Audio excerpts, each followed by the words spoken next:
যে মাটিতে 8 বছরের কন্যা যদি নিরাপদ না থাকে, ধর্ষিতা হয়, রক্তাক্ত হয়, লাশ টুকরা হয়ে যায়, আগামী দিনে আমাদের সম্ভাবনা, আমাদের ভবিষ্যৎ কি?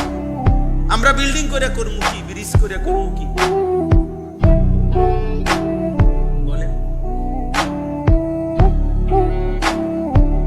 বলে আপন ঘর এক বাসা, এই বাসা আর ওই বাসা, 2 ফ্ল্যাট 2 দিকে, ওই ফ্ল্যাটের এর এই ফ্ল্যাটের 17 বছরের প্রতিবেশী যদি আপন কন্যার লুণ্ঠন করে হত্যা করে, 8 বছরের কন্যা।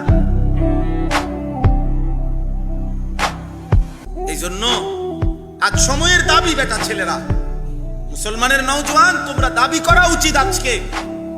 এটা সরকারি দল বিরোধী দলের বিষয় না, এটা বিএনপি জামাত ইসলামের বিষয় না, এটা এই মাটির 18 কোটি মানুষের দাবি হওয়া উচিত।